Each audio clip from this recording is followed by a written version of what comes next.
매일 쏟아지는 글로벌 경제 뉴스, 정확한 통찰과 분석을 통해 쉽고 빠르게 전해드립니다. 여기는 KB증권 마블TV입니다.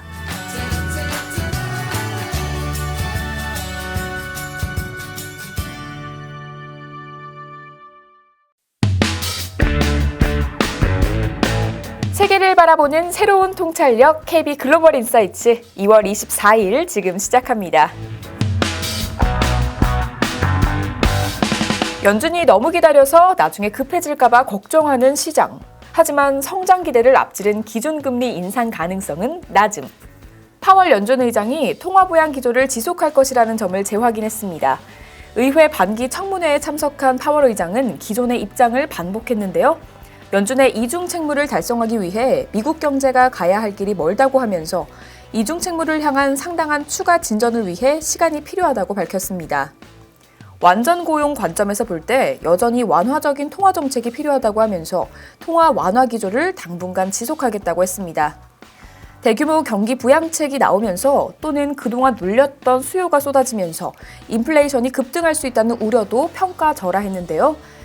대규모의 재정 적자와 인플레이션의 관계가 강하지 않았다고 하면서 재정 지출의 필요성도 강조했습니다. 인플레이션이 매우 높거나 오래 지속되지는 않을 것이라고 하면서 인플레이션에 관한 입장도 재확인했는데요. 최근 금리 상승도 강력하고 또 궁극적으로 완벽한 경기 회복에 대한 자신감을 부분적으로 반영하고 있다고 평가했습니다. 파월 의장이 자산 가격 움직임에 대응한 통화 정책 변경 가능성이 낮다는 점을 시사했습니다. 누구도 제대로 버블을 인식할 수 없다고 하면서 자신은 주가 버블과 관련한 의견이 없다고 했는데요. 연준의 통화 완화 정책이 자산 가격을 올리는 데 역할을 했겠지만 빠른 경제 성장 기대와 같은 다른 요인들도 영향을 미치고 있다고 했습니다. 올해 미국 경제가 6%의 성장이 가능하냐는 질문에 그렇다고도 답변했는데요. 경기 회복 기대와 같은 펀더멘털 개선 전망이 자산 가격을 끌어올리고 있다고 하면서 자산 가격 버블을 우려해서 연준의 통화 완화 정책을 거둬들여야 한다는 정치권의 압박을 회피한 것입니다. 파월 연준 의장의 완화 발언에도 불구하고 성장주의 하락세는 지속되고 있습니다. 연준이 당장 통화 긴축을 추구하지 않을 것이라는 점에 대해서는 시장이 신뢰하고 있습니다. 그러나 연준이 완전 고용에 집중하면서 통화 완화 기조를 계속 유지하면 인플레이션 압력이 쌓일 수 있고 향후에 연준이 인플레이션 압력을 낮추기 위해 서둘러 기준금리를 올릴 수 있다는 게 최근 시장의 걱정인데요. 유로달러 선물 시장에서도 2023년에 기준금리를 약 3회까지 올릴 수 있다는 전망이 반영되어 있습니다.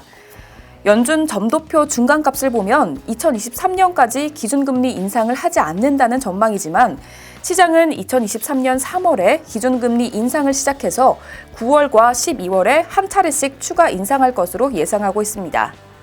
연준이 당장 긴축 대응을 하지 않겠다고 말하는 파월 의장의 발언이 시장을 안심시키지 못하고 있는 이유인데요.